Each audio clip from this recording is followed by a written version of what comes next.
Alright, magandang araw sa inyong lahat mga kapatid. Pag-usapan natin, no, mula rito kay Maharlika TV. Bakit nga ba ayaw ng China, no, na mag-upgrade ang Pilipinas at magkaroon nitong Typhoon missile na mula sa US, no, na idineploy nga dito sa Pilipinas noong April pa ng 2024 mga tol.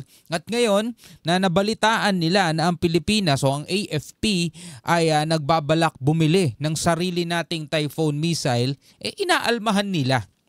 Ano nga ba mga tol ang dahilan, no? Porket ba ang mga missile nila ay nabalitaan na puro tubig ang laman? Pan-display lang mga tol. At talagang kumbaga yung mga missile na ipinandi-display nila, ipinaparada nila mga tol, hindi naman pala pumopotok. Anyway mga kapatid, panoorin natin to mula kay Maharlika TV. Yan o, missile system na nasa Pilipinas, itinutok na sa China. No, eto mga tol, samahan ninyo ako. Pero bago natin to simulan, huwag mong kalimutan mag-subscribe kay Maharlika TV. Nakalagay po ang link sa ibaba ng video yung panonoorin natin. So bago natin to simulan, syempre huwag mo rin kalimutan mag-subscribe. Click mo na rin ang notification bell para ma-notify ka whenever na may mga bago tayong reaction video tulad nito. Huwag na natin patagalin pa. Panoorin na natin to mga tol.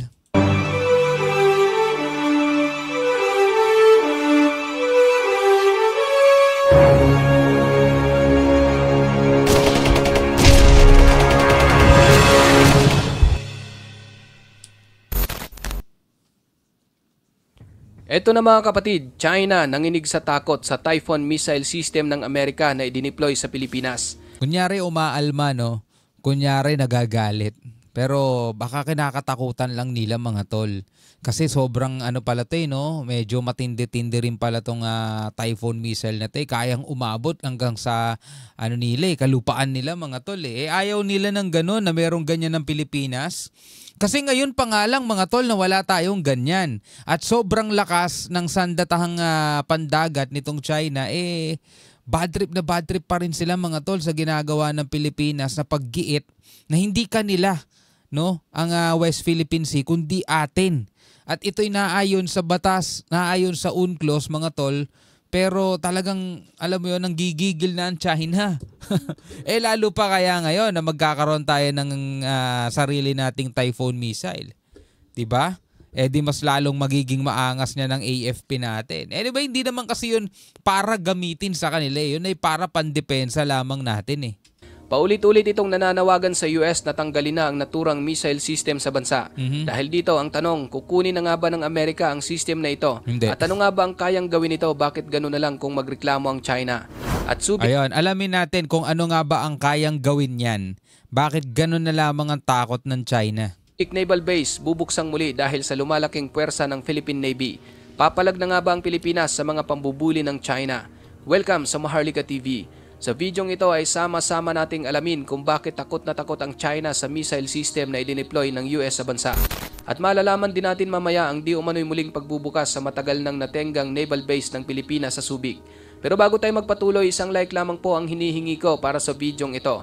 Malaking bagay na po yan bilang suporta sa ating bawat ina-upload. Back to the video. Noong April 2024, dumating sa Pilipinas ang Typhoon missile system ng Amerika. Dinala ito ng US sa bansa upang gamitin sa isang pagsasanay militar na tinatawag na Salaknib Joint Military Exercise. At paglapag na paglapag pa lamang niyan mga tol, dito no sa ating bansa, naghihimutok na sa galit itong China mga tol. At tila ba nagmamakaawa at nakikiusap na sa Amerika, alisin niyo yan. At dito naman sa Pilipinas mga tol, kung ano-anong panggagaslight ang ginagawa nila at kung ano-anong pagbabanta ginagawa nila at pambe-brainwash, alam mo yung pambabaliktad, no? Na para alisin na to ng Pilipinas dito. Naganap ang pagsasanay militar na ito sa Fort Magsaysay, Nueva Ecija noong April 8, 2024 kung saan isa itong taunang bilateral exercise na pinamumunuan ng Philippine Army at sponsor ito ng US Army Pacific. Dinisenyo ito upang pahusayin ang kapasidad at interoperability ng US at Philippine Army sa buong spectrum ng mga operasyong militar habang pinapalakas ang ugnayan sa pagitan ng dalawang matagal ng allies. Ang mga sundalo mula sa dalawang bansa ay lalahok sa isang field training, live fire exercises at subject matter exchange. Magbabahagi rin sila ng pinakamahusay na kagawian sa maraming pangunahing functional na lugar, kabilang ang fire support, communications, engineering, counter-improvised explosive device at aviation. Ang pagsasanay militar na ito sa Pilipinas ay hindi na bago para sa China. Ngunit nang matunugan ito na mayroong missile system ang US na gagamitin, nanlamig at agad kinabahan itong si Xi Jinping. Nagulantang no? Nangatog yung mga tuhod Tulad ng inaasahan, agad binatikos ng China ang US, hindi lang sa pakikisa nito sa pagsasanay militar sa Pilipinas, kundi dahil na rin sa pagpapadala nito ng isang makapangyarihang missile system sa bansa. Ayon sa Foreign Minister ng China, ang pagpapadala ng Amerika ng Typhoon missile system sa Pilipinas ay nagpapahina lamang sa katatagan sa rehiyon at nagpapatindi sa geopolitical confrontation. Sa kabila naman ng pahayag ng militar ng Pilipinas na ang system ay aalisin sa katapusan ng Setyembre, ngunit kalaunan na pagpasyahan ng US at Pilipinas na mananatili ito sa bansa hanggang... Nung una, kumalma muna yung China, aalisin din naman pala yan hanggang Setyembre, katapusan na Setyembre. Nanatili rito mga tol. At magpahanggang ngayon nasa Pilipinas pa rin yan. Ayan na. hanggang sa susunod na taon o hanggang sa susunod na balikatan exercise. Ngayon mga kapatid, hindi na alam ng China kung ano ang kanilang gagawin, mapaalis lang sa bansa ang missile system ng US. At lalo pa silang maiinis dahil mukhang wala pa talagang katiyakan kung hanggang kailan mananatili sa Pilipinas ang nasabing armas. Katunayan, sa ulat ng Reuters noong September 20, sinabi rito na ang Estados Unidos ay walang agarang plano na bawiin ang isang mid-range missile system na nakadeploy sa Pilipinas sa kabila ng mga kahilingan ng China. Pinagpaplanuhan na rin ang pagiging posible sa paggamit nito sa isang conflict sa rehiyon. Ibig sabihin, kung sakaling magkakaroon ng hidwaan sa pagitan ng China at Pilipinas, posibleng magamit ng bansa ang mga system na ito ng Amerika laban sa China. Ang ayaw nga ng China, yung casualties mga tol. Kasi nga mga kapatid, sa sobrang tagal nilang pinaghirapan na ibangon ang kanilang ekonomiya at paunlarin ang kanilang sandatahan mga tol, gusto nila maging pinakamakapangyarihan sa mundo, di ba? At ang gusto nila mga kapatid, lahat ng mga bansang tatakutin nila is basta-basta na lamang bibigay. Pero hindi sila handa doon sa talagang laban na katulad ng nangyayari sa Middle East mga tol. Kasi kapag nangyari yun, dahil nga alam nyo na ngayon bumabagsak din ang ekonomiya nila, hindi naman talaga ganun kaunlad katulad ng gusto nilang palabasin. Actually, di ba sa mga napanood nga nating mga balita, yung real estate nila doon bumagsak din. 'Di ba? Bumagsak din. Sabihin natin oo, maunlad, mayaman pa rin sila mga tol, pero malaking halaga at malaking epekto sa ekonomiya nila mga tol kung papasok sila sa gera. At saka meron kasi silang tinatawag na yung art of war nila, 'di ba? Nasa sa kanila rin 'yun Kung kaya mo naman talunin ng kalaban ng walang nagaganap na gera, mas mabuti. Kaya ito ngayon yung tactic ang ginagawa nila, gray zone tactics. Yung Taiwan nga, sobrang tagal na nilang pinagbabantaan niyang sasalakayin, hanggang ngayon di nila magawa-gawa kasi alam nila mga tol na maraming bansang poprotekta sa sa Taiwan na kayang makipagsabayan o makipagtapatan sa kanila at hindi nagbibiro at hindi naninindak lang.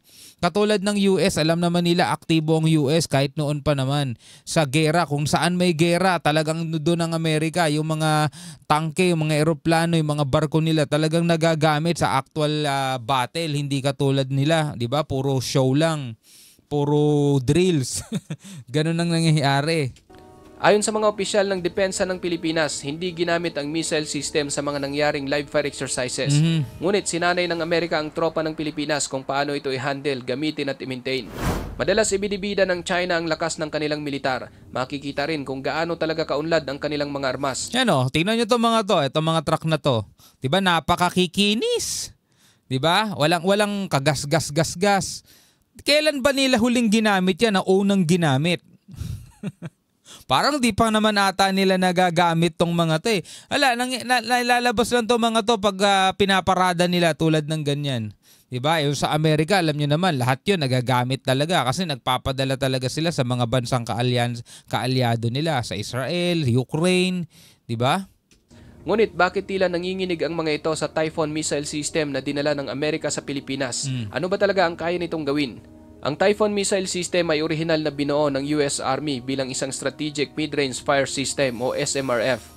Dati itong kilala bilang Mid-Range Capability System o MCS bilang bahagi ng kanilang Long Range Precision Fires Program. Ang Typhoon ay dinisenyo upang durugin ang mga target na lampas sa range ng Precision Strike Missile ng Army, ngunit mas malapit kaysa sa kayang abutin ng mga Long Range Hypersonic Weapon System. Basically mga kapatid, ang Typhoon ay isa talagang Transporter Erector Launcher o isang launcher na kayang magpaputok ng standard SM-6 at Tomahawk Land Attack Missile. Ang SM-6 na tinatawag ay isang extended range na anti-air warfare missile. Maaari itong gamitin laban sa kahit anong uri ng aircraft o mga barko at maaari din itong gamitin upang harangin ang iba't ibang uri ng mga missile. Katunayan, noong January 2024, isang anti-ship ballistic missile ng Houthi ang napabagsak ng warship ng Amerika sa Red Sea gamit ang SM-6. Ang nasabing pag-intercept ay minarkahan ng unang pagkakataon na kinilala ng US Department of Defense ang isang SM-6 missile intercept. Ang tinatawag namang Tomahawk Land Attack Missile o BGM-109 Tomahawk Land Attack Missile ay isang long-range, all-weather, jet-powered subsonic cruise missile na pangunahing ginagamit ng mga barkong pandigma at mga submarine ng US Navy at Royal Navy sa mga land attack operation. Ang modular na disenyo ng missile na ito ang nagbibigay daan dito upang maging compatible sa iba't ibang uri ng mga warhead, kabilang ang high explosive, submunition at bunker busters. Maaring gumamit ang Tomahawk ng iba't ibang guidance system kabilang ang GPS, inertial navigation at terrain contour matching na siyang nagiging dahilan ng pagkakaroon nito ng pinpoint precision. Mula nang mabuo ang orihinal na disenyo ng Tomahawk, nagkaroon ito ng dose-dosenang mga variant at upgraded version. Halimbawa, depende sa kanyang variant, maaari itong ilunsad mula sa himpapawid, mula sa dagat at sa lupa na may parehong conventional at nuclear armament. Matindi ang range ng mga missile na ito kapatid, kaya nitong abutin ang kanyang target sa layong 1,600 kilometers o halos 1,000 milya ang layo. Nangangahulugan lang ito na kayang-kaya nitong abutin ang kahit anong target sa West Philippine Sea at mismong mainland ng China. Kaya naman ganoon na lang kung mag-react itong mga Chino. I-deploy ng Kaya naman pala no?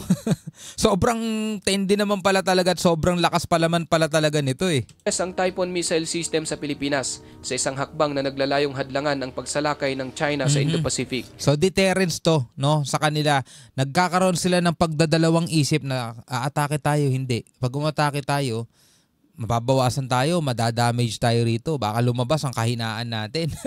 Ganon mga tol. Ang pag-deploy ng system sa Pilipinas ay ang pinakabagong hakbang ni Pangulong Ferdinand Marcos Jr. na mas palalimin pa ang security cooperation sa Amerika at nagsisilbi na ring tugon sa lumalagong maritime assertiveness ng China sa South China Sea. Ayon sa militar ng Pilipinas, maaari ding gumana ang missile system bilang isang mahalagang deterrent ng bansa laban sa China. Yun nga, di ba? Gusto umanong bigyan ng AFP ang China ng mga gabing walang tulog. Nagpapahiwatig lang ito na talagang nababanas na rin ang AFP sa mga pang-aabuso ng China. Oo, bad trip na yung mga yan. Komento naman ng China, pinagkakaisahan lang umano ng Amerika ang Pilipinas. Naniniwala raw ang bansa na isang matamis na bagay ang iniaabot sa atin ng US. Pero ang totoo, isa raw itong lason na sumisira sa kapayapaan sa rehiyon. Nako, nilalason niya lang isip ng mga Pilipino kung sino mga Pilipinong maniniwala rito sa Check One to. Nako. Relasyon ng Pilipinas sa China at iba pang mga regional countries. Sagot naman ni Defense Secretary Gilberto Teodoro Jr., kung talagang kapayapaan ang gusto ng China at bago sila magsalita ng kung ano-ano, bakit hindi muna nila sirain ang kanilang nuclear arsenal? Alisin ang lahat ng kanilang ballistic missile capabilities, lumabas sa West Philippine Sea at lumabas sa Mischief Reef. O di ba? Kung talagang concerned sila mga tol sa kapayapaan, di ba? Ano yung nababalita na nasa 600 na yung nuclear warheads nila? Bakit sila gumagawa ng ganun?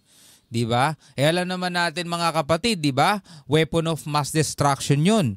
Yung mga nuclear na yan. O ang bali-balita pa, by 2030 nasa 1,000 na yun. Ibig sabihin mga tol, tuloy-tuloy ang production nila nun.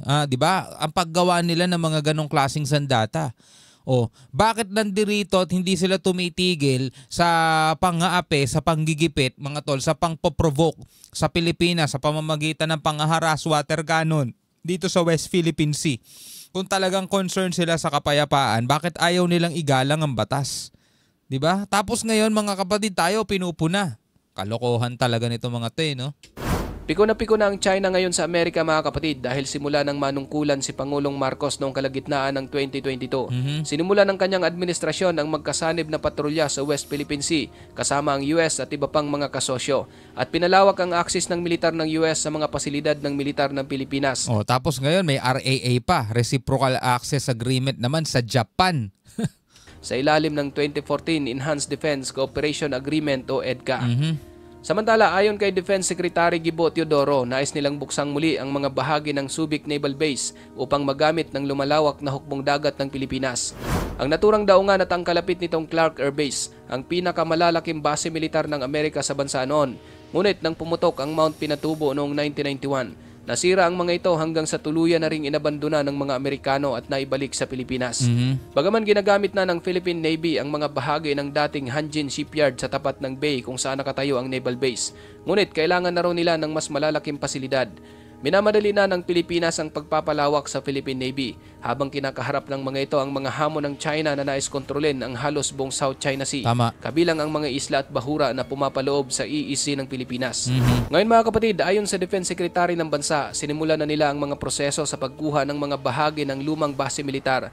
Mayroon na rin daw silang napiling lugar na talagang angkop para sa isang pangunahing operating base at aprobado na rin umano ito ng Pangulo.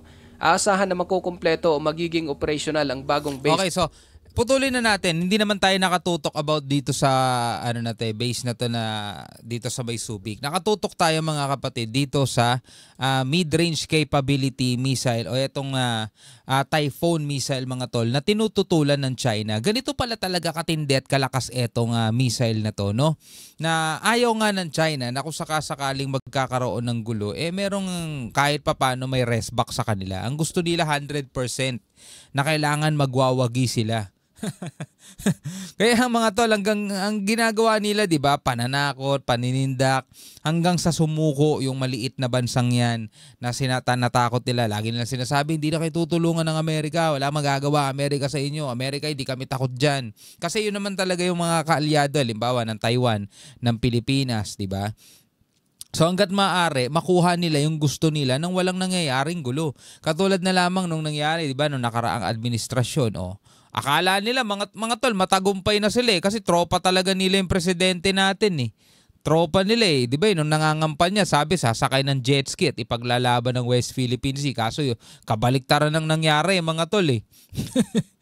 Sabing ganun, yung arbitral ruling natin is just a piece of paper, tapon lang daw sa trash can, di ba? Hindi ganoon nangyayari mga tol. Hindi yung katulad nung sasakay sa jet ski, itatayo ko bandera ng Pilipinas, di ba? Hindi ganoon mga tol. Akala ng China okay na, di ba? Kontrolado na nila mga tol. Kaso bigla may umupong PBBM na iginigiit yung ating soberanya. Eto, nagagalit sila ngayon. Pero syempre, ayaw natin ng gera kaya hindi tayo ganun ka-agresibo. Hindi lang natin talaga matitiyak mga tol kung ano ang mga susunod mangyayari kapag katapos ng termino ni Marcos. Kasi posibleng ang papalit sa kanya is pro-China ulit. Depende sa mga mamamayang Pilipino kung natuto na ba kayo o hindi. Pero bahala talaga tayo dyan. Tayo rin naman na magdudusa. Anyway, bilang isang Pilipino, ano masasabi mo dyan? Comment ka na lamang sa ibaba. Hanggang sa muli, ako nga pala si Shovel D. Peace out.